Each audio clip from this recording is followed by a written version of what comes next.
Microsoft just continued to impress. I mean, honestly, people probably didn't even think it was possible to string together so many things that you've hyped up. Oh, this is going to be great. This is going to be great. For it to just fall flat in its face. Granted, this wasn't horrible this time. It was just very mediocre. They probably know that. It was a really weird presentation to me because it did not have the hype that the PS5 reveal event did.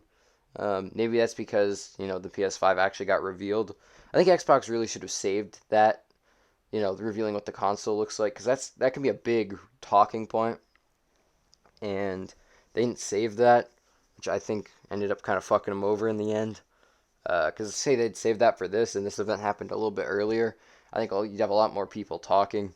But instead, people are just talking about how shitty the Halo Infinite models look.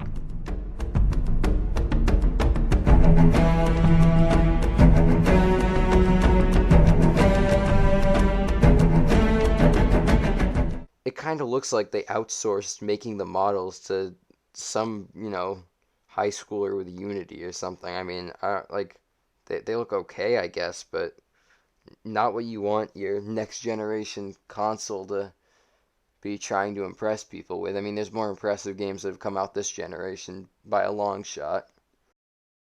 Now, granted, it's tough to say all of that because people have been complaining at 343 that the games don't feel like, traditional Halo. So they've said fuck it and they've just made it original Halo, which is a little bit disappointing, honestly, because you're not really getting anywhere with that, but I guess people will like it. If you couldn't tell, I don't give a fuck about Halo. It looks okay, I guess, but never my thing. I actually really like the look of the Tetris game here. I know, as a serious one, but it actually did look very interesting. I like the concept of co-op Tetris, as weird as that sounds. They've been doing so much shit recently between like that and the Tetris Battle Royale that they released. Like they're really trying to do something with it, and I think it's working. But like, I've just got full respect to Tetris for what they've been doing. It's very cool to watch. I think another big issue is that Microsoft has its core first party titles, and then outside of that, when it comes to an in house, Xbox Game Studios quote unquote developer making a game, they always treat it like it's a small little indie rather than a big first party, console seller. And not all of them are necessarily console sellers, but I feel like they should probably be promoting them a little bit better because right now they're really doing a bad job of showing off why these games are so good and why you need an Xbox to play these games, and why you should stick with Xbox and not, switch over to a PS5 instead. Um, and I mean, again, if you want to play Halo Infinite, go for it. But I feel like you could probably get the same experience out of the Master Chief Collection, because the games look fairly similar, at least to me. Maybe that'll change though. Who knows? They're just on top of that, Microsoft has been very just experimental in general recently. Game Pass, which is a good deal. Don't get me wrong. That's a very experimental thing. I think it's working out for them.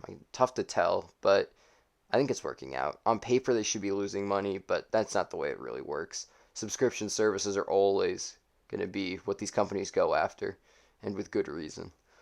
You get that consistent income, $15 a month, not like, oh, $60, here, but maybe then this person doesn't buy another first party game for 6 or 7 months. $15 every month. It's easy. And consistent. Consistency is good. Um, they also have done a very interesting concept of making all of their like first party games for the first 2 years, if I was understanding this correctly, available on Xbox One as well. Um, which doesn't do a whole lot to encourage people to buy a Series X, obviously. It's very new versus traditional, the way PS5 is set up. New console, games going exclusively to that console right away. Um, but I think it could work because if they're just trying to sell Game Pass subscriptions here, maybe these people will get an Xbox One or they've already have an Xbox One, can't buy a Series X, but if the games keep coming out on Xbox One, they'll keep paying for Game Pass. I think that's the strategy, and I gotta say, if it is, I'm very interested to see how it'll work. Because, again, Microsoft has been a lot more experimental than Sony. Not quite as experimental as Nintendo, who I don't even know what they're doing. They're like playing at the kiddie table right now or something. But I'm excited. I'm excited to see where they go with this. I think that they need a little bit work. I think they've still got a lot of growing pains, especially Xbox Game Studios is new, not hitting the ground running so far, but I think they really could get there, especially if they start to make these studios work together to actually make bigger games. But we'll have to see. I'm excited. Probably not going to get a Series X again. No good reason to, but that's about it. See ya.